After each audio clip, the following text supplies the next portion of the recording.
நியூஸ்தமிழ் நேயர்களுக்கு வணக்கம். இந்த கோர்ட் நிகழ்ச்சியில் உங்களை சந்திப்பதில் மகிழ்ச்சி. டெண்டர்கள் ரத்து, திட்டங்கள் பெயர் மாற்றம், அதிகாரிகளிடம் மாற்றம், அதிரடி காட்டுகிறதா தாவேகா அரசு. இந்த புள்ளியிலிருந்து தான் நாம் இன்றைக்கு பேச இருக்கிறோம். திமுகவிலிருந்து ராஜா தமிழ்வாரன் அண்ணன் வணக்கம். வணக்கம். அரசியல் விமர்சகர் ஜவஹர் அலி அண்ணன் வணக்கம். அரசியல் விமர்சகர் பொன்வில்சன் அண்ணன் வணக்கம். மூவரையும் நிகழ்ச்சிக்கு வரவேற்பு. கூடுதலாக தாவேகாவிலிருந்து புகழேந்தியும் இணைய இருக்கிறார். அவரையும் வரவேற்பு நிகழ்ச்சிக்கு செல்லலாம். ராஜா தமிழ்வாரன், பெரிய அதிரடியை இந்த அரசு காட்டுகிறது. கடந்த 10 ஆண்டுகளில் திமுக ஆட்சிகளை பார்க்கிற போது டெண்டர்கள் ரத்து பண்ணுறாங்க, மோசடி ஊழல் அப்படின்னு ஒரு புகார் வந்தாலே அந்த டெண்டர் ரத்து பண்ணுறாங்க, திறமையான அதிகாரிகளை அந்தந்த துறைகளுக்கு நியமிக்கிறாங்க, நிறைய திட்டங்களோட பேரை மாற்றிருக்கிறாங்க. இந்த அதிரடிகள் உங்களுக்கு போதுமானதா? நீங்கள் அதிரடின்னு சொல்கிறீங்க. என்னுடைய பார்வைக்கு இது எப்படி இருக்குன்னா, ஒரு படத்தில் ஒருத்தர் டாக்டராக நடிக்கிறாரு, செம்ம டாக்டர் நடிக்கிறாரு. அதை பார்த்துட்டு மக்கள் என்ன பண்ணுறாங்க, அவர் செம்ம டாக்டர் ஆகிறதுன்னு ஒரு நம்பிக்கையின் பேரில் ஒரு செட் ஆஃப் பேஷண்ட்ஸை அனுப்பிட்டாங்க. இப்போ அந்த உடலுக்கு ஏதோ ஒரு நோய் இருக்கிறதா இவங்க நம்புகிறாங்க. அதனால் அந்த பேஷண்ட்டை அங்கே அனுப்பிட்டாங்க. இப்போ அந்த பேஷண்ட்டை படுக்க வச்சுருக்காங்க. இவங்க ஒரிஜினல் டாக்டர் கிடையாது. கூட இருக்கிற நர்ஸோ இல்லை மற்றவர்களோ சப்போர்ட்டிங் டாக்டர் கூட இருக்கிறவங்களோ யாருமே டாக்டர் கிடையாது. ஆனால் சினிமாவில் எல்லாருமே நடிச்சவங்க. இப்போ அவங்க எல்லாம் உட்காந்துட்டு என்ன ட்ரீட்மெண்ட் எடுக்கலான்னு யோசிச்சுட்டு இருக்காங்க. இப்போ என்ன பிரச்சனைனா, யாருக்குமே எந்த ட்ரீட்மெண்ட்டும் தெரியாத நிலையில் ஒருத்தர் அங்கே இருக்கிறவர் சொல்கிறார், அண்ணே அங்கங்கே அறுத்து பார்த்தீங்கன்னா தெரிஞ்சிட போது எதில் ப்ராப்ளம் இருக்குன்னு, 6 மாதத்தில் கற்றுக்க போகிற விஷயம் தானே அப்படின்னு ஒருத்தர் சொல்கிறாரு. ஒருத்தர் கையை அறுக்க ஆரம்பிச்சிட்டாரு, ஒருத்தர் கழுத்தை அறுக்க ஆரம்பிச்சிட்டாரு. இப்படி ஒவ்வொரு பக்கமும் ஆராய்ச்சிகள் அந்த உடலை பற்றி நடந்துகிட்டு இருக்கு. இது தமிழ்நாட்டினுடைய இன்றைய நிலை. இந்த உடல் வந்து தமிழ்நாடு தான். இந்த உடல் வந்து இன்னைக்கு தமிழ்நாடு தான். இதுக்கு ட்ரீட்மெண்ட்டுக்குன்னு மக்கள் நம்பி கொடுத்துட்டாங்க. இப்போ விளைவை தமிழ்நாடு தான் சந்திச்சுக்கிட்டு இருக்கு. இதில் அதிரடி எங்கே இருக்குன்னு எனக்கு தெரியல. முழுக்க முழுக்க சேதங்களாக தான் இருக்கு. நீங்கள் டெண்டர் ரத்துங்கிறது எந்த விதத்தில் வந்து சரியாக இருக்குது? நீங்கள் மெயின்டெனன்ஸ் கான்ட்ராக்ட்லாம் கொண்டு போய் நீங்கள் கேன்சல் பண்ணி வச்சுருக்கீங்க. எது தெர்மலில், மேட்டூர் தெர்மலில் இருந்து தூட்டுக்குருன் தெர்மல் பிளான்ட்டில் இருந்து எல்லா தெர்மல் பிளான்ட்டில் இருக்கிற மெயின்டெனன்ஸ் கான்ட்ராக்ட்லாமா போய் கேன்சல் பண்ணுவீங்க? குறைந்தபட்சம் ஒரு 6 மாதத்துக்காவது நீங்கள் வந்து எக்ஸ்டென்ஷன் அதை கண்டினியூ பண்ண சொல்லிட்டு அதை ஃபேஸ்டு மேனரில் நீங்கள் வந்து கரெக்ட் பண்ணுறதா சரியாக இருக்குமே ஒழிய நிறுத்துறது தீர்வாகுமானா ஆகாது. அதை நீங்கள் ரீடெண்டருக்கு கொண்டு போகலாம், இமீடியட்டாக கரெக்ஷன் கேட்கலாம், நெகோசியேஷனுக்கு கூப்பிடலாம். இது மாதிரியான எத்தனையோ வழிமுறைகள் இருக்குன்ற பொழுது நிறுத்துகிறீர்கள் என்று சொன்னீங்கன்னா இந்த தமிழ்நாட்டில் இது எந்த மாதிரியான சிக்னல் கொடுக்க? எந்த கான்ட்ராக்டர் தமிழ்நாட்டை நம்பி வருவாங்க? இப்போ பழைய பேமெண்ட் எதுவுமே ரிலீஸும் ஆகலை, அதுவும் பெருசாக ஹோல்டு பண்ணி வச்சுருக்காங்க. அப்போ தமிழ்நாடு கிட்டத்தட்ட சொன்னோன்னா ஒரு ஸ்டேட்டஸ் கோ நிலையில் இருக்குது. எந்த பாசிட்டிவ் ப்ராக்ரஸுமே இல்லை. நீங்கள் ஒரு பக்கம் குவாரிகள் ஆய்வுங்கிற பேரில் பிரச்சனை, ஒரு பக்கம் கோயில் ஆய்வுகள்ங்கிற பேரில் பிரச்சனை. சிஸ்டமை எப்படி இவங்களுக்கு வந்து ஆப்ரேட் பண்ணுறது, எப்படி இதை சரி பண்ணுறது அப்படிங்கிறது முழுமையாக இவர்களுக்கு தெரியவில்லை. இவர்கள் 2 இடத்துல அதிரடி காட்டுறாங்க, மறுக்கலை. ஒன்று, சோஷியல் மீடியாவில் யாராவது இந்த அரசை விமர்சித்து பதிவு பண்ணாங்கன்னா போலீஸ் அமைச்சு நைட்டு 12 மணி ஆனாலும் சரி 2 மணி ஆனாலும் சரி கைது பண்ணுவதற்கான முயற்சியை தொடர்ந்து செய்கிறதுல காவல்துறையை ஏவல் துறையாக மாற்றி இருக்கிறார்கள்ங்கிறதுல எந்த சந்தேகமும் இல்லை. 2வது, எம்எல்ஏக்களை விலைக்கு வாங்குகின்ற வேலையில் தெளிவாக ஆர்வமாக இருக்கிறாங்க.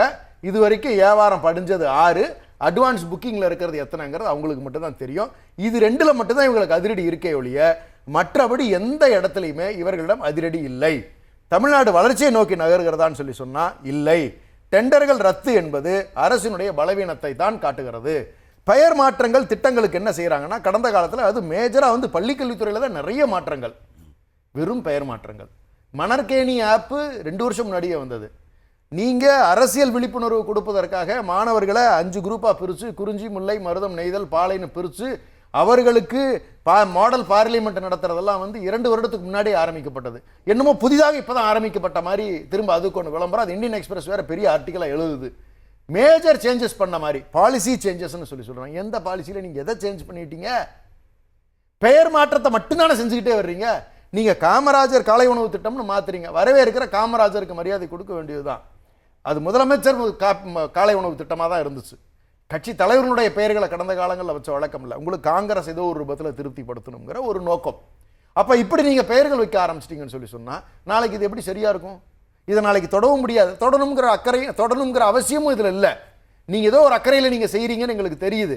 கூட்டணி கட்சிகளை ஏதோ ஒரு ரூபத்தில் திருப்திப்படுத்தணுங்கிறதுக்காக நீங்க இதை செஞ்சுட்டு இருக்கீங்க. ஆக இந்த ஆட்சியை பொறுத்தவரை வெறும் பெயர் மாற்றம் மட்டும்தான் நடக்கிறது. அதிரடி இருக்கிறதான 2 செக்டர்ல அதிரடி இருக்கிறது. அவருடைய சொந்த தேவைகளை பூர்த்தி செய்வதற்கு அதிரடி இருக்கிறது. தமிழ்நாடு வளர்ச்சியை நோக்கி நகர்கிறதானா இல்லை. தாவேக்காவிலிருந்து நம்மோடு புகழேந்தி இணைந்திருக்கிறார். அண்ணே வணக்கம். Good evening. Good evening. என்ன அதிரடி வந்ததுல இருந்து நீங்க எம்எல்ஏ வாங்கிட்டு இருக்கீங்க, இதை தவிர வேற என்ன அதிரடி நடக்கலைங்கிறாரு ராஜா தமிழ்மாறன். காங்கிரஸ் திருப்திப்படுத்துறதுக்காக good evening news Tamil Nelson. காங்கிரஸ திருப்திப்படுத்துறதுக்காக காமராஜர் பெயரை வச்சாருன்னு என் நண்பர் சொல்றாரு. ஆண்டுகள் பலவாய் ஆண்டியின் கோலம், ஆண்டவன் வகுத்த சமதர்ம பாலம், கல்விக்கூடம் அத்தனையும் அவன் பேர் சொல்லும், கள்ளம் கபடம் இல்லாதவன் என்று ஊர் சொல்லும். இந்திய திருநாட்டில் எங்கிருந்தாலும் பெருந்தலைவர் காமராஜர் என்ற புகழ் பாடிக்கொண்டே இருப்பார்கள். காங்கிரஸ்காரர் தேவையில்லை. சாதாரண மனிதனும் போதும். சத்துணவு திட்டத்தை இந்த நாட்டிற்கு அறிமுகப்படுத்திய மாபெரும் கர்ம வீரன் என்பது என்றும் நிலைத்து நிற்கும். இதை பாராட்டணும் சார். ஏன் யாராவது ஒருத்தர் நெல்சன் தைரியம் இருந்துச்சுன்னா இந்த காமராஜ் பேரை வச்சது தப்பு, மாத்தி அந்த உணவு திட்டத்துக்குன்னு சொல்லி ஒரே ஒரு ஸ்டேட்மெண்ட் கொடுக்க சொல்லுங்க. நான் தைரியம் தான் பார்த்து. எனக்கு ஒரு சந்தேகம் இருக்கு. மதிய உணவு திட்டத்தை காமராஜர் கொண்டு வராரு, சத்துணவு திட்டமா எம்ஜிஆர் மாத்துறாரு, அப்புறம் முட்டை போடுறது ஜெயலலிதா, கலைஞர் எல்லாரும் கொண்டு வராங்க. மதிய உணவு திட்டத்துக்கு ஒருவேளை நம்ம கலைஞர் பேரை வச்சோம்னு வச்சுக்கோங்க, கலைஞர் மதிய உணவு திட்டம் அப்படின்னு வச்சோம்னா அது எந்த வகையிலும் பொருத்தம் இல்லாத ஒன்னா இருக்கும். இப்ப கொண்டு வந்தது காமராஜர். மதிய உணவு திட்டத்தை காமராஜர் கொண்டு வந்தாரு, நீங்க எப்படி அது கலைஞர் வைப்பீங்க? அந்த லாஜிக் கேள்வி கரெக்டா இருக்கு. மு.க. ஸ்டாலின் காலை உணவு திட்டத்தை அறிமுகப்படுத்துறாரு. அது மு.க. ஸ்டாலின் காலை உணவு திட்டம் கூட இல்ல, அது முதலமைச்சர் காலை உணவு திட்டம்னு இருக்கு. மு.க. ஸ்டாலின் கொண்டு வந்த ஒரு இனிஷியேட்டிவ்க்கு காமராஜர் பேர் சரிதானா அப்படிங்கறதா என் கேள்வி. இல்ல நியாயமான கேள்வியா நீங்க கேக்குற கேள்வி. முதல்வர் திட்டம்னா முன்னாள் முதல்வர் காமராஜரா இல்லையா நீங்க தான் எனக்கு பதில் சொல்லுங்களேன், தெரிஞ்சுக்கிறேன். அவரும் முதல்வர் தானே, இவரும் முதல்வர் தானே. இவரை கொண்டு வந்தது தப்புன்னு யாராவது சொன்னமா? ஆகவே அம்மா உணவகத்தை தளபதி உணவகம்னு மாத்தினா கூட அது சரிம்பீங்க இல்லையா சார்? நாங்க சொல்லவே இல்லை சார். யார் சொன்னா? நாங்க அவர் போட்டோ உள்ள மாட்டிக்கிட்டாரு வேணாம்னு சொன்னோமா? யாராவது இல்லன்னு சொன்னோமா? ரொம்ப சிம்பிள். அம்மா உணவகத்தை தளபதி உணவகம்னு மாத்தினா புகழேந்தி சாருக்கு ஓகேவா? இல்ல சார், நீங்க ஒண்ணும் புரியவே மாட்டேங்குது. அவங்கவுங்க ஆட்சிக்கு வராங்க, பேரை மாத்திக்கிறாங்க சார். கலைஞர் எழிலகம், கலைஞர் நூலகம், கலைஞர் என்னென்னவோ வருது கலைஞர் பேர்ல. அது என்ன, அது எப்படி போய் நம்ம கிரிட்டிசைஸ் பண்ணிட்டு இருக்க முடியும்? பேனா நடுறேன்னு சொன்னாங்க, அத சீமான் தான் கிரிட்டிசைஸ் பண்ண, நாங்க பண்ண போல. நீங்க ஒரு தலைவர் பெயரால் அதை உச்சரிக்கும் பொழுது அவர் பொருத்தமானவர், எல்லாருக்கும் பொருத்தமானவர் தானே. திராவிட முன்னேற்ற கழகத்துக்கு அவர் என்ன எதிரியா? அரசியல் ரீதியா இருந்திருக்கலாம், ஆனா பாராட்டக்கூடிய மாபெரும் தலைவர் இல்லையா? அதுல எங்க திமுக ஆட்சியில திருச்சியில தொடக்கிற நூலகத்துக்கு காமராஜர் நூலகம் ஏற்கனவே பேரெல்லாம் வச்சிருக்காங்க. பிரச்சனை திமுக காமராஜரை கொண்டாடுவதில்ல, முதலமைச்சரின் காலை உணவு திட்டம்னு திமுகவோட இனிஷியேட்டிவ்க்கு போர்டை மாத்துறது கரெக்டானா? இல்ல போர்டை தான் மாத்த போறோம்னா அம்மா உணவகத்துக்கு அப்படி மாத்தலாமே நான் கேக்குறேன். சார் இந்த நாட்டை ஆளக்கூடிய மக்களால் போற்றி, இளைஞர்களால் போற்றி அமர்ந்திருக்கின்ற இந்த விஜய் என்கின்ற, ஜோசப் விஜய் என்கின்ற முதல்வர் பெயரை வைத்து அதுக்கு உணவகம்னு வச்சிருந்தா நீங்க என்ன கேள்வி கேட்கறது நியாயமான கேள்வி. அதை அவர் பண்ணாரா? சிங்கப்பெண் ஒரு ஸ்கீம் வந்துச்சு, அதுக்கு அவர் பேரை சேர்த்துக்கிட்டாரா? அவங்களுக்கு வேண்டியவங்க பேரை சேர்த்துக்கிட்டாரா? ஒரு சின்ன எக்ஸாம்பிள் சொல்லட்டுமா? எஸ் வி சேகர் அவருக்கு எனக்கு அவருக்கு ஒரு பிரச்சனை இல்லை. அவர் அங்க இருக்காரு, இதுல இருக்காரு, எங்க மயிலாப்பூர்ல. அவரோட ஃபாதர் பேரை வெங்கட்ரமணா ஸ்ட்ரீட்னு வச்சாங்க, எஸ்வி வெங்கட்ரமணா சாலைன்னு மாத்தினாங்க. அங்க ட்ரஸ்ட் ஒன்னாவது ட்ரஸ்ட் ஸ்ட்ரீட், 2வது ஸ்ட்ரீட், 3வது ட்ரஸ்ட் ஸ்ட்ரீட்னு ஏகப்பட்டது இருக்கு. அவர் ஒரு கோரிக்கையை கொடுக்குறாரு, கோரிக்கையை கொடுத்த உடனே அது மாத்தி வைக்கப்படுது. என்ன தப்புன்னு இப்போ அதை போய் என்ன அடம்பிடிச்சிட்டு நிக்கிறோமா நம்ம? What is the wrong? இல்ல நீங்க முதல்வர் மட்டும் சொல்ல வேண்டாம். ஜெய்சங்கருக்கு மாத்திருக்காங்க, எஸ்பி பாலசுப்ரமணியத்துக்கு மாத்திருக்காங்க, டிஜிஎஸ் தினகரனுக்கு மாத்திருக்காங்க. அடிப்படையில தமிழ் கூறும் நல்லுலகத்தினுடைய ஆளுமைகளோட பேர்ல அங்க வச்சிராங்க இல்லையா? அவர் மேல இல்ல ஒரு நிமிஷம். தமிழ் நல்லுலகம் கூறும் தலைவர்களுக்கு மாற்றுவதிலே தவறே இல்லை. நான் தவறா பேசுறேன் நண்பர் எஸ் வி சேகர். ஆனா அவருடைய ஃபாதருடைய கான்ட்ரிபியூட் என்ன இருந்தது? கவர்மெண்ட்டுக்கு கவுன்சிலரா இருந்திருக்கணும், ஏதாவது உழைச்சிருக்கணும், பண்ணிருக்கணும். நீங்க சொன்ன நல்லுலகம் கூறும் தலைவரா இருந்திருக்கணும். ஆனா இப்ப எஸ்பி பாலசுப்ரமணியம் அரசியல்ல இல்லனே, ஆனா மக்களை மகிழ்விச்சிருக்கிறாரு. தமிழ்நாட்டினுடைய திரைக்கலைஞராக இருந்திருக்கிறாரு, ஆயிரக்கணக்கான பாடல்களை பாடியிருக்காரு. நம்ம எல்லா துறைகள்லயும் அவங்கள நினைவு கூறணும் இல்லையா? எஸ் வி சேகர் அவருடைய தந்தையை நாடகத்துறையில மென்ஷன் பண்றாரு. இப்போ சப்ஜெக்ட் நீங்க ஆரம்பிச்சது பெருந்தலைவர் காமராஜர் பெயரை வைத்து தவறுன்னு சொல்றீங்க. இல்ல நான் காமராஜர் பேர் வச்சதுக்கு எதிர்ப்புலாம் சொல்லல. இந்த அரசு இந்த பேரை மாத்திரத்தை தவிர வேற என்ன பண்ணுச்சுன்னு கேக்குறாங்க. வேற என்ன பண்ணணும்? இதே பெரிய விஷயம் தான் நாட்டுல.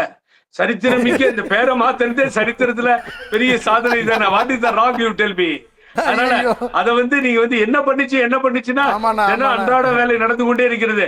என் நண்பர் டெண்டரை பத்தி பேசினாரு, ரொம்ப சந்தோஷம். ராஜா தமிழ்மாறன் பேசும்போது நான் வரவேற்கிறேன் பேசினாரு. இந்த குறுகிய டெண்டர்லாம் இருக்கு, ஜேஎஸ்டபிள்யூ அது இதெல்லாம் சொன்னாரு. சார் ஒண்ணு தயவு செஞ்சு அவருக்கு எந்த அளவுக்கு புகழேந்தியும் நானும் ஜவஹர் அலியும் இங்க உட்காந்து எல்லாரும் உட்காந்து பேசிட்டு இருக்கிறோம். யாரு பொன்னு வில்சனும் ஒன்னு சொல்றேன் சார் ஓப்பனா, நீங்க என்ன ரெக்கார்ட் பண்ணி எடுத்துக்கிட்டாலும் சரி, இதை நோட் பண்ணிட்டாலும் சரி, ஒவ்வொரு டெண்டரும் எப்படி நடந்திருக்கிறது தெரியுமா? 10 வருஷமா ப்ரூவ் பண்றேன். இல்லைன்னா நான் அரசியல் விட்டு வெளியே போயிடுறேன். டெண்டர் வர்றதுக்கு முன்னாடியே யாருக்கு டெண்டர் போகணும்னு சொல்லி முடிவு பண்ணாங்க சார். அந்த டெண்டர் எடுத்துட்டு போய் யாரோ ரெக்கமெண்ட் பண்ணதால எனக்கு தெரியும், இவரு கொடுத்துருங்கன்னு போனேன். ஆனா அவருடைய பேரை சொல்லல. அந்த மினிஸ்டர் ரொம்ப ரொம்ப புகழ் வாய்ந்தவர், அப்புறம் முதலமைச்சர் ஆனவர். அவர் என்கிட்ட சொன்னது, இவ்வளவு கமிஷனு, இவ்வளவு பார்ட்டு முடிஞ்சிடும், இன்ஜினியர் கூட்டு வருவான், ஏற்கனவே டெண்டரை முடிவு பண்ணவங்க தான் டெண்டருக்கு வர முடியும், புதுசா யாருக்கும் டெண்டருக்கு வர முடியாதுன்னு என்கிட்ட ஃபேஸ் டு ஃபேஸ் சொல்லி, யார் கூட்டு வருவான்னு கேட்டீங்க அப்படின்னா சிஇ இன்ஜினியர் அவரை வச்சு ஓட்டு கேளுங்க போடுவாங்கன்னு. இப்படித்தானே டெண்டர் நடந்தது. தமிழ்நாட்டில் இருக்கிற ஒன்றிய அரசின் அமலாக்கத்துறை அதிகாரிகள் இந்த ஷோவை பார்த்துட்டு இருந்தா தாவேகா புகழேந்தி அவர்கள் அணுகலாம். டெண்டர்கள்ல எப்படி முறைகேடு நடந்துச்சுங்கிறதுக்கான எல்லா ஆதாரங்களும் அந்த புகழேந்தி நம்ம அவரை விசாரிச்சோம்னா, விசாரிச்சோம்னா கடந்த கால ஆட்சியோட எல்லா ஊழலையும் வெளியே கொண்டு வரலாம். இல்ல மாண்புமிகு அமைச்சர், இந்த கட்சியினுடைய பொதுச் செயலாளர், தாவேகா பொதுச் செயலாளர், மாண்புமிகு முதல்வர் உத்தரவு கிணங்க இதுவரைக்கும் 4 பேரை சஸ்பெண்ட் பண்ணியிருக்காரு. டெண்டர்ல ஆட்சிக்கு 2 மாசம் ஆகல, 4 பேரை பிடிக்கிறார் போயா வெளியிலன்னு. அப்ப இந்த கவர்மெண்ட் எங்கெங்கெல்லாம் முடியுமோ அங்கெல்லாம் இந்த ஊழலை காலி பண்றதுக்கு, லஞ்சத்தை காலி பண்றதுக்கு வேண்டிய விஷயங்களை செய்தா இல்லையா? நம்ம நெல்சனே கீழ இருக்கிற மக்களுக்கு பயன்படுறாங்களா சார்? மக்கள் ஃபீல் பண்றாங்களா ஊழல் குறைஞ்சிருச்சு சார்? ஒரு டெண்டரை பிடிச்சி நீங்க சரி பண்ணீங்கன்னா சார், கோடிக்கணக்கான ரூபாய் மக்கள் வரி பணம் சேவ் செய்யப்படுகிறது, அது காப்பாற்றப்படுகிறது. அதுல மாற்றுக்கிறதே கிடையாது. யார் செஞ்சிருந்தாலும் எனக்கு அதை பத்தி கவலை இல்லை. ஆனா அவர் செய்யறாருல்ல, நீங்க பாக்குறீங்கல்ல. அப்போ இந்த கவர்மெண்ட் ஆல்ரெடி தினமும் செயல்பட ஆரம்பிச்சிருச்சு இல்ல. பேர் வைக்கிறதுல மாத்திரம் இல்ல, டெண்டர் மாத்திரம் இல்ல, அடுத்த கேப்ஷன் என்ன போயிருக்குன்னு கேட்டீங்கன்னா அதிகாரிகள் மாற்றம். நான் கேட்கிறேன், எந்த அரசு ஆட்சிக்கு வந்த பின்னால் அதிகாரிகளை மாற்றாமல் அவர்களையே வைத்திருந்தது என்று நெல்சன் சார் சொல்ல முடியும்? நான் புகழேந்தி சார்ட்ட கேட்கிறேன், கடந்த இத்தனை ஆண்டுகள்ல தேர்தல் நடக்கிற போது தலைமை தேர்தல் ஆணையம் தேர்தல் நடத்துறதுக்கு ஒரு தலைமை செயலாளரை நியமிச்சா அவரை மாத்தாம அவருக்கு எக்ஸ்டென்ஷன் கொடுக்கிற ஒரு நடைமுறை இதுக்கு முன்னாடி எப்ப இருந்துச்சுன்னு? அந்த அதிகாரி மேல இருக்கின்ற நம்பிக்கை, அவர் தேர்தலை சுமூகமாக நியாயமாக நடத்திட்டு போயிட்டாரு, எங்கேயுமே திருப்பி மறுதேர்தல் இல்லாம கொண்டு போனாரு, கலவரம் ரியாட்டு இல்லாம போச்சு. தேர்தல் ஆணையம் இந்த மாதிரியான எலெக்ஷன் மாதிரியான சூழல்கள்ல யூனியன் கவர்மெண்டோட ப்ரோ மனநிலையில் இருக்கிற அதிகாரிகளை நியமிப்பாங்க தலைமைச் செயலரா. இப்போதும் பாஜக அரசினுடைய ஆதரவு பெற்ற ஒரு மனநிலையில் இருக்கிற அதிகாரியை தான் தலைமைச் செயலரா வச்சுக்கணுங்கிறது தாவேகா அரசின் கொள்கையான. அப்படின்னா நெல்சன் சார், அந்த எலெக்ஷன் கமிஷன் ஆஃப் இந்தியா, இந்திய தேர்தல் ஆணையம் நியமிக்கின்ற எல்லோருமே சரியானவர்கள், ஏற்கனவே பணியில இருப்பவர்கள் சரியில்லாதவர்கள் என்று முடிவெடுத்து விடலாமா? அப்புறம் மத்த ஆணையர்கள் எல்லாம் நீங்க மாத்திருக்கீங்களே, சென்னை போலீஸ் கமிஷனர் மாத்திருக்கோம். ஆமா சார், போலீஸ் கமிஷனர் சார், அததான் அங்கதான் நீங்க இப்ப பாயிண்ட் வந்தீங்க. மிஸ்டர் அருண் ஐபிஎஸ் மாத்தலையா? அப்படித்தானே விட்டுட்டு டிபிஎஸ்சி முக்கியமான இலக்காவில போட்டோம். அதுக்கு பின்னாடி அங்க என்ன, அது முதல்வருடைய, அவர் ஹோம் டிபார்ட்மெண்ட் வச்சிருக்காரு, முதல்வருக்குரிய எல்லா அதிகாரமும் முதல்வருக்கு உண்டு. ஆகவே நாம தானே கேட்கிறோம், ஒரு அரசை நிர்வகிக்கிற முதலமைச்சர் அவருக்கு தோதான அதிகாரிகளை மாத்துறாரு, தலைமைச் செயலாளரை மாற்றாம இருக்கிறத பார்க்கும்போது தான் டவுட் கேள்வி. இல்ல சார், தலைமைச் செயலாளரை மாத்தணும்னு ஏதாவது அதிகாரம் எல்லாம் கிடையாது நமக்கு. அது முதலமைச்சருக்கு அவருக்கு அதிகாரம் உண்டு, அவரை கண்டினியூ பண்றதுக்கு விடலாம். அங்க டிபிஎஸ்சில போட்டோம், வேணான்னு முடிவு பண்ணி முதல்வர் எடுத்துட்டாரு சார். இது முதல்வருக்குரிய தனிப்பட்ட அதிகாரம். இதுல Okay, sir. தலையிடுவது பேசலாம். யாராலையும் முடியாது நெல்சன் சார். ஆகவே நான் இன்னைக்கு பாருங்களேன், பல தடைகளை ஜனநாயகத்திலே உடைத்தெறிந்து இன்னைக்கு ஜனநாயகன் வந்திருக்கு. அதை பத்தி பேசுவீங்கன்னு பார்த்தா பாத்துட்டீங்களா? படம் பாத்துட்டீங்களா சார்? ரொம்ப உருக்கமா நல்லாவே இருக்கு, வாழ்த்துக்கள். படம் பாத்துட்டீங்களாண்ணே? பாத்துட்டேன். ஓகே, நன்றி. பேசுவோம் வில்சன் சார். என்ன வேணும் உங்களுக்கு? அதிகாரிகளை மாத்திருக்கோம், ஊழல் டெண்டர்களெல்லாம் ஒழிச்சிருக்கோம். முதலமைச்சர்னு யார் முதலமைச்சர்னே தெரியாத காலை உணவுக்கு காமராஜர் பேரை வச்சு தென் தமிழ்நாட்டை குளிர் வச்சிருக்கோம். இதுக்கு மேலே என்ன வேணும் இந்த ஆட்சியில்? இல்லை, நீங்கள் 3 தலைப்பு கொடுத்துருக்கீங்க. டெண்டர்களை ரத்து செய்கிற தாவேக அரசு, அப்புறம் திட்டங்களுக்கு பெயர்களை மாற்றுகிற தாவேக அரசு, அதிகாரிகளை மாற்றுகிற தாவேக அரசு, அதிரடி காட்டுகிறதா தாவேகா. அதை விட ஒரு பொருத்தமாக இருக்கும் திணறுகிறதா தாவேக அரசாங்கம் அப்படின்ற மாதிரி தான் தலைப்பு இருந்திருக்கணும்னு நான் நினைக்கிறேன். என்னென்னா, நீங்கள் இப்போது டெண்டர்கள் ரத்து செய்தது பார்த்தீங்கன்னா, இந்த 60 நாட்களில் 2400 டெண்டர்கள் ரத்து செய்யப்பட்டிருக்கிறது. ஆனால் இந்த டெண்டர்கள் ரத்துங்கிறத நீங்கள் எப்படி படிக்கணும்னா, முறைகேடானதாக சொல்லி டெண்டர்கள் ரத்து. இல்லை, இப்போ அடுத்து சொல்ல வர அதுதான்.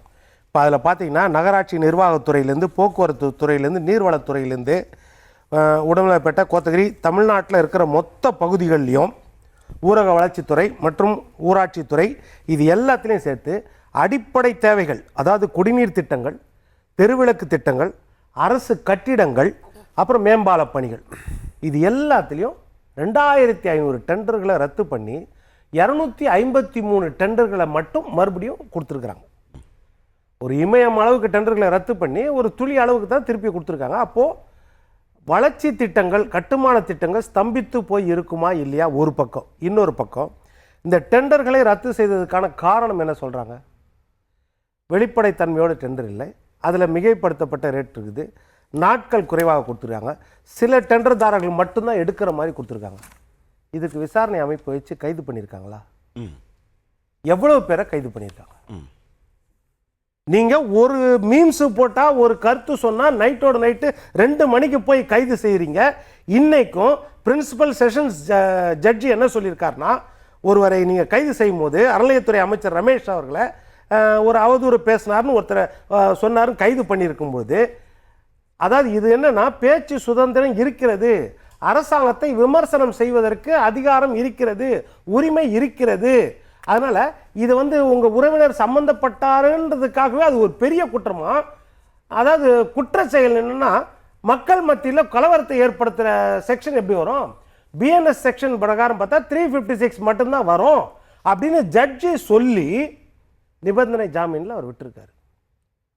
இது போல ஒரு கொடிய ஒரு உதாரணம் உள்ள அரசாங்கத்தை நம்ம ரொம்ப காலம் நம்ம பார்த்தது கிடையாது. இப்போ புதிய அரசாங்கம் இது முதன்முறையாக வந்திருக்கிறாங்க. அப்படி இருக்கும்போது இந்த அளவுக்கு அவங்களுக்கு எதுக்காக பழி வாங்குற எண்ணம் வருகிறது அப்படின்ற எண்ணம் நம்மளுக்கு இருக்குமா இல்லையா? அப்போது அதனால தான் என்ன கேட்குறேன், இந்த டெண்டர்கள் இந்த அளவுக்கு முறைகேடு நடந்திருக்குதுன்னா நீங்கள் எடுக்கப்பட்ட நடவடிக்கை என்ன? இதற்காக விசேஷ நீதிமன்றம் அமைச்சு உடனடியாக ஒரு 500 பேர் 1000 பேரை கைது பண்ணியிருக்கணுமா இல்லையா? அதிகாரிகள் முதற்கொண்டு, அரசியல்வாதிகள் முதற்கொண்டு பண்ணியிருக்கணுமா இல்லையா? அதுதானே உங்களுக்கு தேவைப்படும். அப்போ அடுத்தது இது ஒரு பக்கம். அடுத்தது பெயர் மாற்றங்கள். நீங்கள் சொன்ன மாதிரி இப்போ பெயர் மாற்றங்களில் ஒரு பேர் நீங்கள் சொல்கிறீங்க, அதாவது முதலமைச்சரின் காலை உணவு திட்டம். இதை பெருந்தலைவர் காமராஜர் காலை உணவு திட்டம். பெருந்தலைவர் காமராஜரை எல்லாரும் மதிக்கிறோம். இந்த பேரை வருங்கால சந்ததி எப்படி படிக்கும்னா, பெருந்தலைவர் காமராஜர் காலை உணவு போட்டிருக்கார் போல, காங்கிரஸ் காலை உணவு போட்டிருக்கார் போல, இப்படி தானே வரும் இது. அப்போ பெருந்தலைவர் காமராஜர் பேரை நீங்க கொடுக்குறீங்கன்னா, ஒன்று புரட்சித் தலைவர் எம்ஜிஆர் சத்துணவு திட்டமாக மாற்றினார்ல, அதை மாற்றிருங்க. மத்திய உணவு திட்டத்தை பெருந்தலைவர் காமராஜர் மத்திய உணவு திட்டம் போடுங்க. தைரியம் இருக்கா? முடியுமா? அப்படி இல்லையா, கல்வி அவர் என்ன செய்தார்? 6000 பள்ளிக்கூடங்கள் இருந்துச்சு 1954. 63 அக்டோபர் 2ஆம் தேதி அவர் பதவி விட்டு விலகும் போது 9 வருஷத்துல 29,000 பள்ளிக்கூடங்களை தமிழ்நாட்டில் கொண்டு வந்தார். அவர் ஆட்சி கட்டில் 1954 உட்காரும்போது 7% தான் கல்வி தமிழ்நாட்டில். அவர் ஆட்சியை விட்டு இறங்கும்போது 9 வருஷத்துல 37% கல்வி வளர்ச்சி உயர்ந்தது.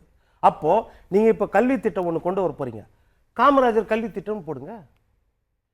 ஏன் இன்னொருவர் கொண்டு வந்த திட்டத்தில் அவங்க எதிர்க்காத வகையில் உங்க கூட்டணி கட்சியை சமரசம் பண்ணுவதற்காக ஒரு பேரை அதற்கு சம்பந்தம் இல்லாமல் காமராஜர் ஐயா பேரை ஏன் அங்க கொண்டாந்து கொடுத்தீங்க?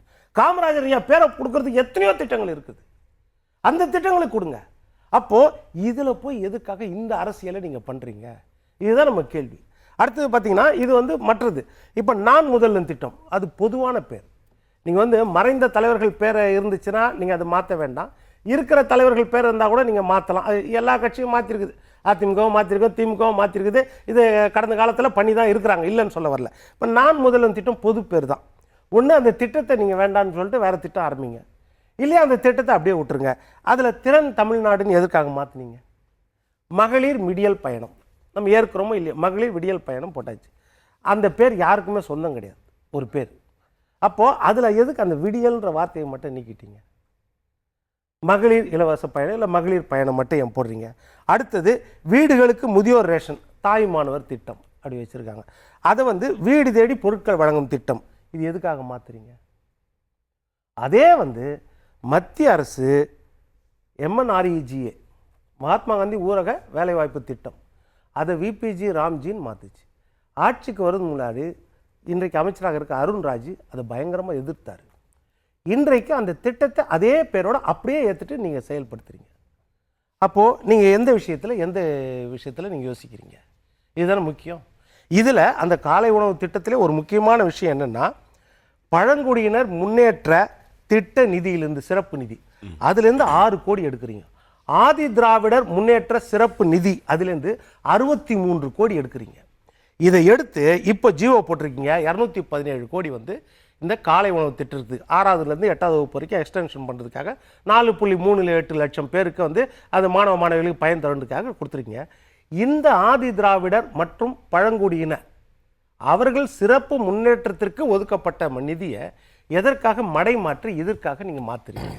அப்படி பண்ண முடியுமானே தெரியல. ஆக்சுவலாக நிறைய வழக்குகள் உச்சநீதிமன்றத்தில் இருக்கு. வேற டிபார்ட்மெண்ட்டுக்கு டைவர்ட் பண்ணக்கூடாது. இவங்க என்ன சொல்லியிருக்காங்கன்னா, இதுலயும் அந்த பழங்குடியின மக்கள் பட்டியலின மக்கள் இருப்பாங்களே அப்படின்ற மாதிரி இவங்க சொல்றாங்க. பட் இது வந்து அதனால தான் சொல்றோம், இது இந்த திட்டத்தை நீங்க செயல்படுத்தும் போது அதற்காக தனி நிதி ஒதுக்கீடு பண்ணி செயல்படுத்தி இருக்கணும். இது 2வது. 3வது விஷயம் தான் நீங்க வந்து இப்போ அதிகாரிகள் இடமாற்றம். கடந்த காலங்களில் இருந்த அதிகாரிகளை நீங்கள் இடம் மாற்றினீங்கன்னா அது வேற விஷயம். ஒன்று அரசியலுக்காகவும் இருக்கலாம், இல்லைன்னா அவர்கள் மீது கரை படிந்தும் இருக்கலாம். இப்போ அதில் ஒரு உதாரணம் எப்படின்னா, கமிஷனராக இருந்த அருண் அவர்கள், அவருக்கு நீங்கள் எந்த இது கொடுத்தீங்க? டிவிஎஸ்சியில் கொடுத்தீங்க.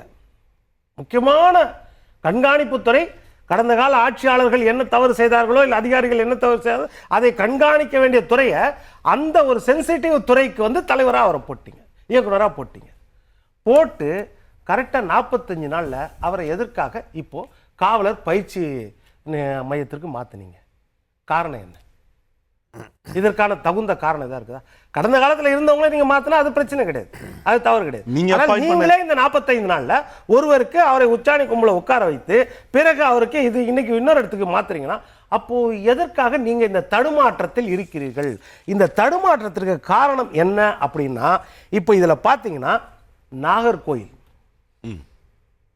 சபரிவர்மன், இப்போ நான் ஒரே ஒரு விஷயம் படிக்கிறேன்.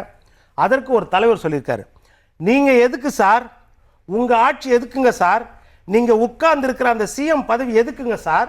எப்படி கேள்வி கேட்டாலும் உங்ககிட்ட இருந்து பதில் வரப்போவதில்லை சார். ஏன்னா இருந்தா தானே வரும். அந்த பதவியை விட்டு போயிருங்க சார். இதை சொன்னது சிவகங்கை திருபுவனம் அஜித்குமார் கொலை வழக்கில் கோவில் காவலாளி, இன்றைக்கு முதலமைச்சராக இருக்கிற நம்ம விஜய் அவர்கள் இந்த வார்த்தையை பேசினார். அப்போ இன்னைக்கு சபரிவர்மன் கொலை வழக்கில் கஸ்டடியல் டெத்து மட்டும் கிடையாது சார், அது கஸ்டடியல் டெத்தை தாண்டி என்னன்னா நீதிமன்றம் இதுக்கு பொறுப்பு. அவர் வந்து யார் காவல் இருக்கிறார்? ஜுடிஷியல் கஸ்டடி, நீதிமன்ற சிறைன்றது நேரடி நீதிமன்றத்தின் கட்டுப்பாடு. நீதிமன்றம் என்ன சொல்லுதுன்னா, இவரை நான் அரெஸ்ட் பண்ணி வச்சிருக்கேன்ப்பா, என்கிட்ட இடம் இல்லை, உங்ககிட்ட கொடுக்குறேன், நீ எடுத்துன்னு போய் ஜெயிலில் வச்சுக்கோ. அங்கே போலீஸுக்கு ரூல்ஸ் அதிகாரம் கிடையாது. காவலர் சிறை காவலர்கள் நீதிமன்றம் கட்டுப்பாட்டில். அப்போ இன்றைக்கு நீதிபதியும் அந்த நீதிமன்றமும் தான் பொறுப்பு சபரிவர்மன் கொலைக்கு.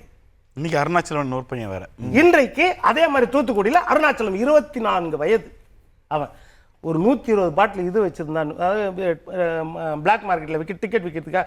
அவன் பாரில் ஒர்க் பண்ணுறவன், தமிழ்நாடு அரசு வச்சுருக்க டாஸ்மாக் கடையில் இருக்கிற பாரில் வேலை செய்கிறவன். பாட்டில் வந்து திருட்டுத்தனமாக விற்கிறான் அப்படின்றத ஒரு இதில் அடித்து கஸ்டடியல் டெத்தில் கொலை செய்யப்பட்டார்.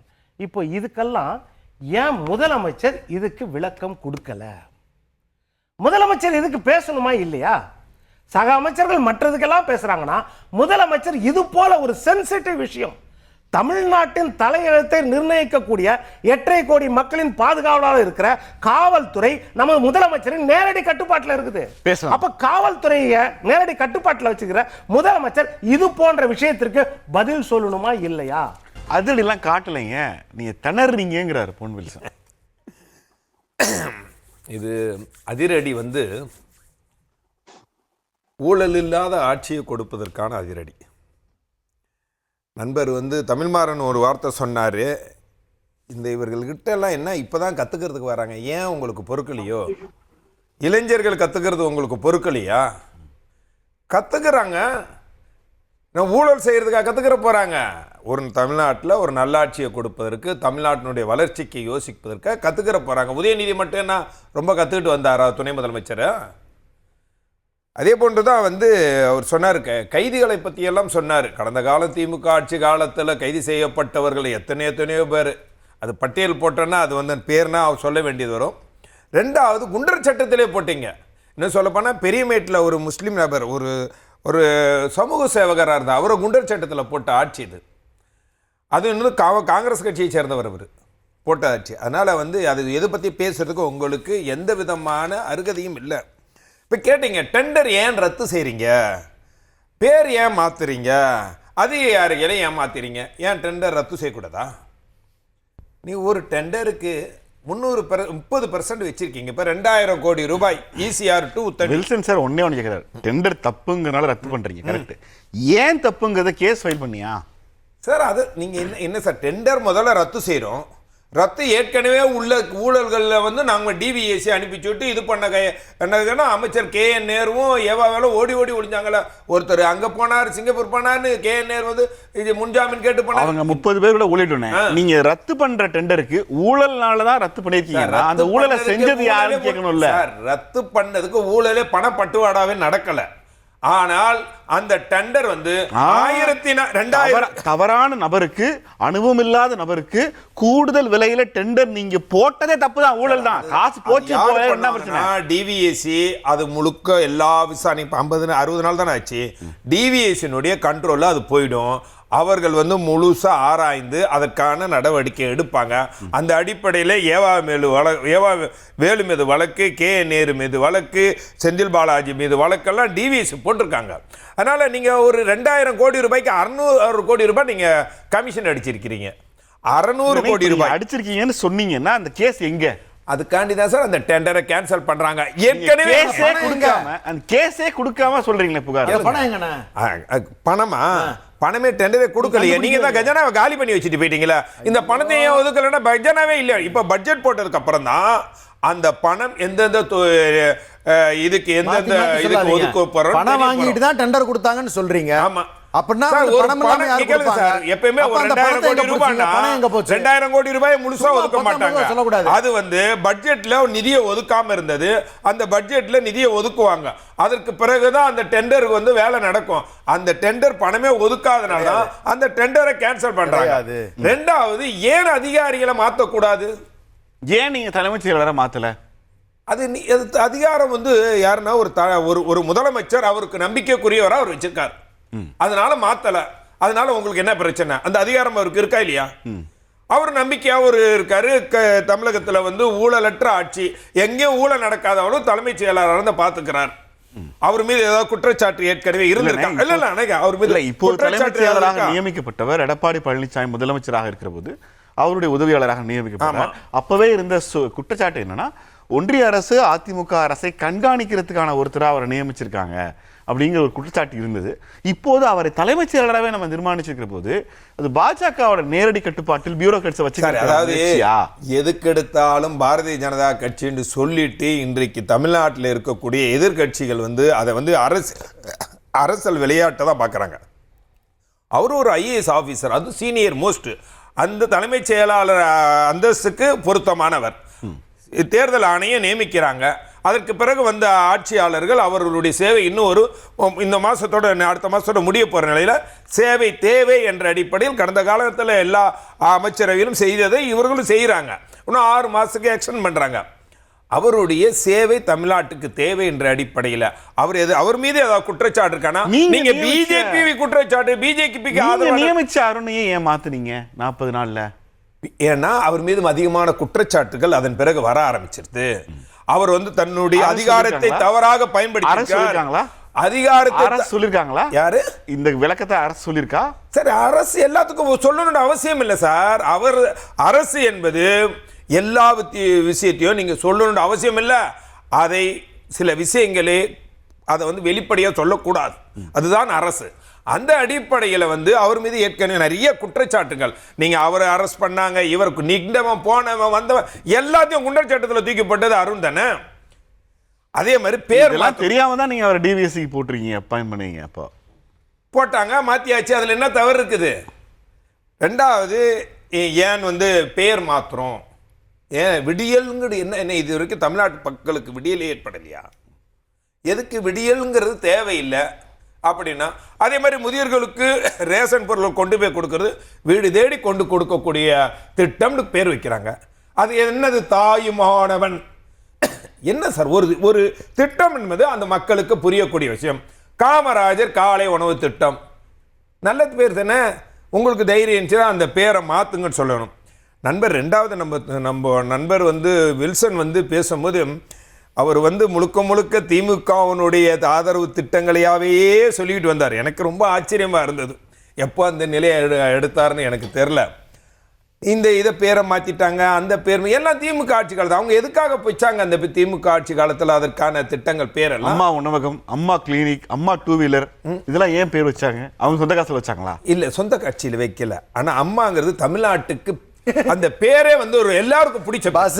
ஐயோ, தமிழ்நாட்டு அம்மா என்பதே நீங்க புரட்சி தலைவி அம்மாவை மட்டும் தாய்மானவர்கள் என்ன தப்பு இருக்கு? இல்ல, புரட்சி தாயை நம்ம அம்மான்னு சொல்றோம். அந்த அம்மாங்கிற வார்த்தையை யாரு விரும்பாம? தாய்மானவர்ங்கிறது யாரை குறிக்குதுங்க சார்? நீங்க அந்த வார்த்தையை நிறைய பேருக்கு தெரியாது சார், பாமரனுக்கு தெரியாது சார். தமிழ் தெரிஞ்சவங்களுக்கு தெரியுமில்ல? தமிழ் தெரிஞ்சவனுக்கு நீங்க பாமரன். அப்போ அம்மாங்கிற பேரு எல்லாத்துக்கும் பிடித்தமான பேரு. அந்த பேரு இன்னைக்கும் இருக்கும். ஆனா நீங்க முதல்வருடைய திட்டம், கலைஞருடைய திட்டம், முதல்வர்ங்கிற பேர்ல என்ன சிக்கல்? முதல்வர் படைப்பகம்னு ஒண்ணு இருக்கு, இருக்கதான் செய்யுது. அதே பேரை மாத்திட்டாங்க இப்போ. சார், நீங்க முதல்வர் எதுக்கு? முதல்வர் படைப்பகத்தை பேர் அப்படியே தான் இருக்குது. முதல்வர் படைப்பகத்தை பேர் நூலகம்னு வச்சுட்டு போறாங்க. எதுக்கு உங்களுக்கு? அப்போ நீங்க ஒண்ணு கவனிக்கணும். ஒரு முதலமைச்சர் தன்னுடைய பேரை அங்க முதலமைச்சரா நான் செய்யல, மக்கள் வரி பணத்துல தானே செய்யறேன், அது ஏன் என் பேர் வேணும்னு அவர் விரும்புறாரு. அது அவர் வைக்கிற திட்டத்துக்கு பயன்படுத்திக்கலாம். வேற யாரும் இது சார், இது ஒட்டுமொத்தமா தமிழ்நாட்டு மக்களுடைய வரிப்பணத்தில். தாய்மாமன் தங்க மோதிரம்னா யாரு தாய்மாமன்? யாரு? அம்மா இருக்கிற மாதிரி தாய்மாமன் இருந்துக்கலாம், தாய்மாமன் மட்டும் இருக்க முடியாது. தாய்மாமன் தானே. யாரு தாய்மாமன்? தாய்மாமன்னா எல்லாரும் அண்ணன்கள்மார்கள் சொல்ல வேண்டியது, மாமன்மார்கள் இதெல்லாம் சொல்ல வேண்டியது தானே. சரி, நீங்க அவர் முதலமைச்சர் பேர் வச்சாரு, முதலமைச்சர் பேர் வச்சாரு, பேர் மாத்திர தவிர என்ன திட்டம் கொண்டு வந்தீங்க? அம்மாங்கிறது எப்படி பொதுவான பேரோ தாய்மாமன்ங்கிறதும் பொதுவான பேர். தமிழ்நாட்டினுடைய கலாச்சாரத்தில் ஊன்றி பேர விஷயங்கள் அம்மா, அப்பா, தாய்மாமன். தாய்மாமன் தாய்மானவர் இல்லையா? யாரு தாய்மானவர்னு நிறைய பேருக்கு தெரியாது.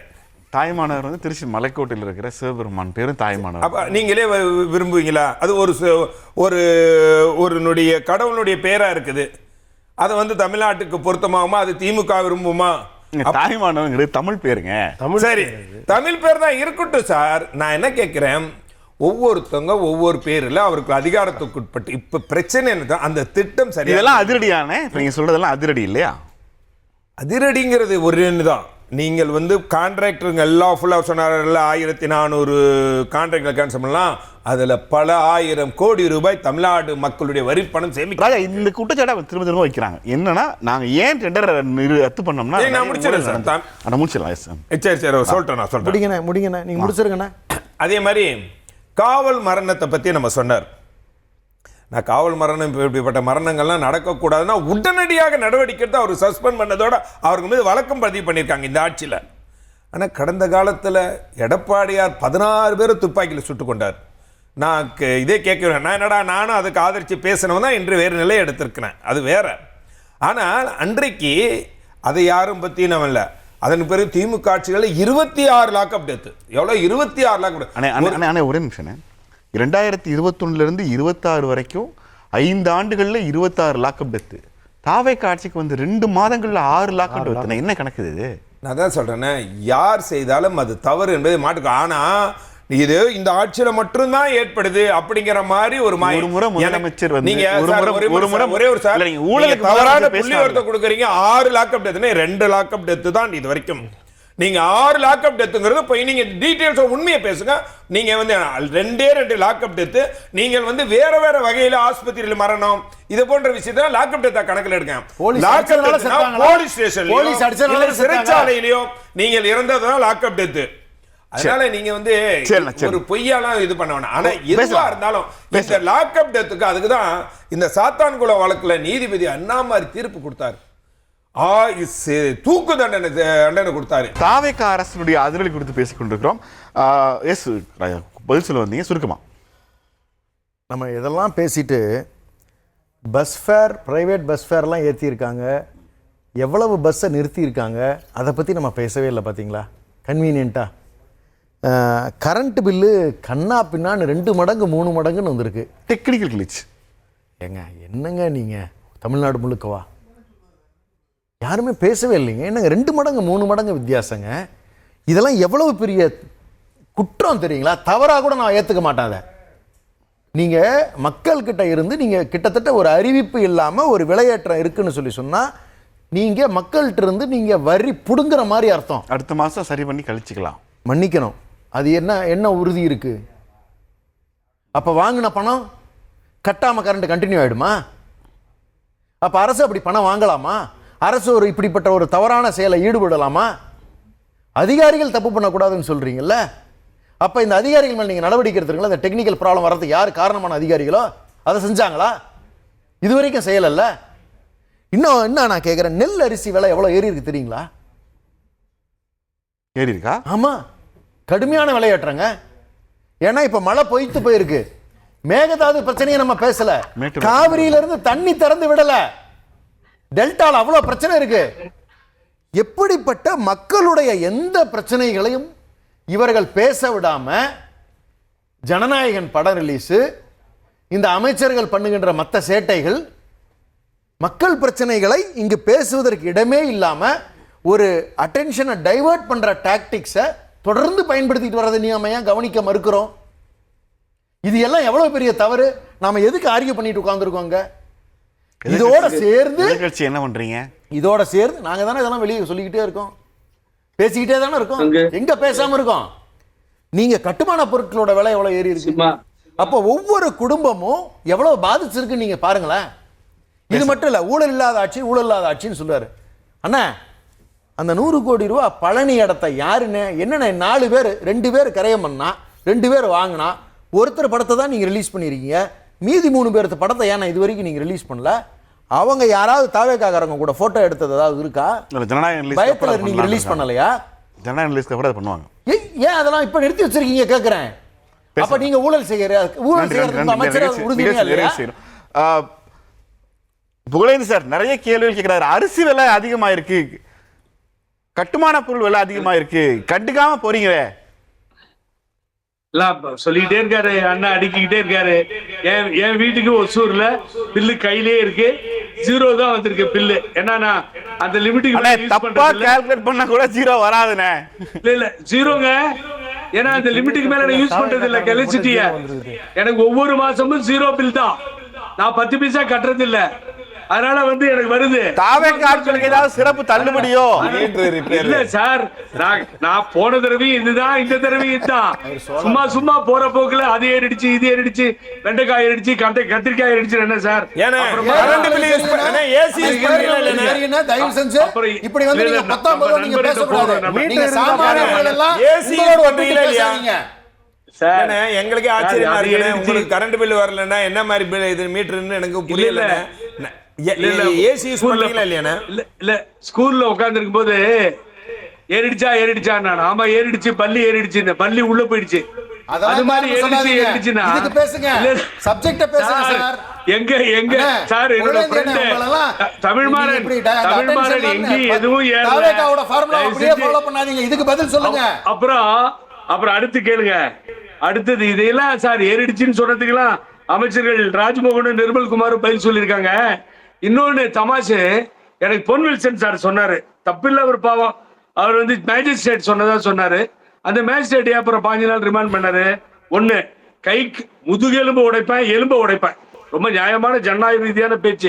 ஏன் பேசுறாங்க யாருக்கு இல்ல யாருக்கும் தெரியாது. நான் சொல்றேன், பதில் சொல்றேன் சார், ஒரு நிமிஷம் நான் பதில் சொல்றேன். ஏற்கனவே உடைச்சிருக்காங்க. ஒரு ஊடகத்தை சார்ந்த ஒரு ஜேர்னலிஸ்ட் கையை உடைச்சு ஆக்சிடென்ட் பண்ணி எல்லாம் பண்ணாங்க. அதனால அதை உடைப்பேன் இதை உடைப்பேன்றது அவங்களுக்கு வந்து ஒரு சாதாரண விஷயம் தான் சார். நான் கேட்கிறேன், டிரான்ஸ்ஃபர்ன்றீங்களே, சேலம் கலெக்டர் ரோகிணி என்ன பண்ணாங்க? நல்லா தானே இருந்தாங்க சேலத்துல. அந்த மக்கள்லாம் போற்றக்கூடிய இடத்துல தானே நீங்களும் வச்சிருந்தீங்க, நல்லா இருந்தாங்க. அந்த சேலம் கலெக்டர் சார் தூக்கி எறிஞ்சீங்க. அப்ப அது பெரிய பிரச்சனையா போச்சு சார். பொள்ளாச்சியில இல்ல நான் பேச பொள்ளாச்சியில பாலியல் சம்பவம் நடந்தது. அந்த யார் பண்ண காரணமா இருந்தாரோ அந்த ஆபீசரே பேட்டி கொடுத்து கவர்மெண்ட்டுக்கு சப்போர்ட் பண்ணாரு. சிபிஐக்கு போய் தானே அந்த கேஸ் முடிஞ்சது. நியாயமா? அப்புறமா 2 பேர்த்த லாக்அப்ல போட்டு ஜெயராஜையும் பினிக்ஸையும் அடி நடிச்சு ஒரு நாங்களும் அநியாயம் பண்ணுவோம்ன்றீங்களா? ஆக்ஷன் இல்ல அது ஆக்ஷன் இத சொல்லுங்க. அப்ப இல்ல வர நீங்க சொன்னதுக்குலாம் நான் சொல்லிட்டு இருக்கேன் பதில். நாங்க ஒண்ணும் அப்படிலாம் விட மாட்டோம் யாரையும். லாக்அப் டெத் அந்த டெத்துன்னு அது 2 ஆச்சு. அதுக்கு ஆக்ஷன் எடுக்கல, அதுவும் சிபிஐக்கு போச்சு. நடந்ததா இல்லையா சார்? சொல்லுங்க பாப்போம். இல்ல ஜவஹர் அலி சொன்ன மாதிரி 13 பேரை சுட்டு அருணா ஜெகதீசனுடைய 2 பேரும் கூட்டு சேர்ந்து என்ன செய்ய போகிற இந்த அரசு எப்படி போகும்? முக்கியமான விஷயம் என்னன்னா, இந்த 60 நாட்கள்ல இந்த அரசாங்கம் தனிப்பட்ட முறையில் செய்த ஏதாவது ஒரு 5 திட்டங்கள் சொல்லுங்க. 2 கண்ணுக்கு தெரிஞ்சு தேர்தல் வாக்குறுதியில், அதாவது 3 சொல்லலாம். ஒன்று வந்து நீங்கள் என்னென்னா, இந்த பெட்ரோல் சிங்கப்பெண் அதிரடி படை நீங்கள், ஆனால் ஏற்கனவே இருந்தது ஆமா பெட்ரோல் இருந்துச்சு. அதற்கு பிறகு பார்த்தீங்கன்னா பிங்க் பெட்ரோல் இருந்துச்சு. இதெல்லாம் நிர்பயா ஃபண்ட்லேருந்து வருது அப்படின்றது எல்லாருக்கும் தெரியும், அதில் ஒரு மாற்றமும் கிடையாது. அதுக்கு அடுத்தது பார்த்தீங்கன்னா, வந்த உடனே நீங்கள் வந்து மின்சாரத்தில் நாங்கள் 200 யூனிட், ஆனால் தேர்தல் வாக்குறுதியில் தெளிவாக கொடுத்துருக்கீங்க, ஒரு மாதத்திற்கு 200 யூனிட். அப்போ நீங்கள் பச்சை போய் இப்போ சொல்லி மாத்துறீங்கன்னா அதில் என்ன அர்த்தம்? அதுக்கு விளக்கம் யார் கொடுத்தா? இன்னைக்கு வரைக்கும் விளக்கம் கொடுத்தாங்களா? மாதம் 200 யூனிட் நாங்கள் தேர்தல் அறிக்கையில் கொடுத்தோம், ஆனால் இப்போ எங்களால் முடியல, அதனால 2 மாதத்துக்கு கொடுக்குறோம். 500 யூனிட்டுக்கு மேலே போச்சுன்னா ஜெயலலிதா அம்மா கொடுத்த 100 மட்டும்தான் செல்லுபடியாகும், விஜய் சொன்னது செல்லாது அப்படின்னு சொன்னீங்களா? அடுத்து எடுத்துக்கோங்க. 3வது விஷயம், விவசாயிகளுக்கு கடன் தள்ளுபடி. தேர்தல் வாக்குறுதியில் 5 ஏக்கருக்கு கீழே இருந்தால் முழு தள்ளுபடி, 5 ஏக்கருக்கு மேலே இருந்தால் 50% தள்ளுபடின்னு சொன்னீங்க. ஆனால் இன்னைக்கு என்ன சொல்றீங்க? 50,000 வரைக்கும் தள்ளுபடின்னு சொல்லி அதற்கு கொஞ்சம் போட்டு கொடுத்து 75,000 வரைக்கும் தள்ளுபடின்றீங்க. அப்போ குளறுபடியின் மொத்த உருவமாக நீங்க ஆட்சி செய்றீங்களா அப்படின்னு கேள்வி. இப்போ நம்ம சகோதரர் சொன்ன மாதிரி விவசாயிகளின் ஆணிவேர் பிரச்சனை. குறுவை 6 லட்சம் ஏக்கர் போயிடுச்சு. ஜூன் 12ஆம் தேதி தண்ணி திறக்க முடியல. சம்பா அடுத்தது, அதுதான் மிகைப்படுத்தப்பட்ட நம்ம லட்சக்கணக்கான ஏக்கர் இன்னைக்கு சாகுபடி பண்ணோம். அது பண்ணாததால இன்னைக்கு என்னாச்சு? போயிட்டு போச்சு. 15 இருந்து 20 ரூபா ரேட் ஏறி போச்சு. காவிரியில தண்ணி இல்ல, மேட்டூர்ல தண்ணி திறந்து விடல. இன்றைக்கு கிட்டத்தட்ட 120 டிஎம்சி வரைக்கும் தண்ணி திறந்து விட மறுக்கிறாங்க. அதற்கு ஒரு ஸ்டேட்மெண்ட் கூட நம்ம கிட்ட. அதிமுக ஆட்சி காலத்தில் வந்து திமுகவினுடைய செய்தி தொடர்பாளர்கள் தேர்தல் அறிக்கையை வச்சுட்டு 324 இந்த அறிக்கை என்ன செஞ்சீங்களா எடப்பாடியார், 317 இந்த தேர்தல் அறிக்கை என்ன செஞ்சீங்களா எடப்பாடியார் அப்படின்னு கேட்டாங்க. திமுக ஆட்சியில் நம்ம நண்பர் வில்சன் வந்து ஒவ்வொரு வாக்குறுதி நம்பர் சொல்லி லிஸ்ட் அவுட் அதை பார்த்து சொல்லுவார். இந்த வாக்குறுதி நிறைவேற்றினீங்களா, இந்த வாக்குறுதி நிறைவேற்றினீங்களா, இந்த வாக்கு. அதே மாதிரி ஆட்சிக்கு வந்து 60 கேட்குறாரு. அதான் ஆட்சிக்கு வந்து 60 நாள் கேட்குறார். கேட்கட்டும். மத்த வாக்குறுதிகளை ஏன் நிறைய வாக்குறுதி இருக்கு, நான் என்ன சொல்றேன் சார், முதல் பட்ஜெட்டே போடல. முதல்ல நான் கேளுங்க, நான் என்ன சொல்றேன், முதல் பட்ஜெட்டே நாளைக்கு தான் போட போறாங்க. இது 5ஆம் தேதி தான் போட போறாங்க. அந்த பட்ஜெட்ல தான் அறிவிப்பறியானா ஏற்கனவே கடந்த காலத்தினுடைய திமுக ஆட்சி கொண்டு வரப்பட்ட திட்டங்களுக்கு எல்லாமே நிதியை நிறுத்திட்டாங்க. நிதியே இல்லாத நிலை. இன்னும் சொல்ல போனா மவுண்ட் ரோடு மேம்பால திட்டம் ஒரு எக்ஸாம்பிளுக்கு சொல்றேன், அந்த அப்படியே பெட்டிங்ல நிக்குது. காரணம் நான் கேட்ட அந்த கான்ட்ராக்ட்ல பணம் 10 பைசா அதற்கு பிறகு தேர்தலுக்கு வரவே இல்லை, முன்னாடியே வரல. அதனால திட்டத்தை நிறுத்தி. அப்போ இந்த பட்ஜெட்ல தான் நிதி ஒதுக்குவாங்க. ஒவ்வொரு திட்டத்துக்கும் நிதி. நீங்க அட்லீஸ்ட் விவசாயிகளுக்கு 6000 கோடி ரூபாய் நீங்க ரத்து பண்ணது நீங்க பாராட்ட வேணாமா? 200 யூனிட் கொடுத்தது பாராட்ட வேணாமா? பண நெருக்கடியில பண்ணிருக்காங்களா? டாலருக்கும் கோட் மனமார்ந்த நன்றியை தெரிவித்துக் கொள்கிறது. இன்னொரு சந்திக்கலாம். நன்றி, வணக்கம்.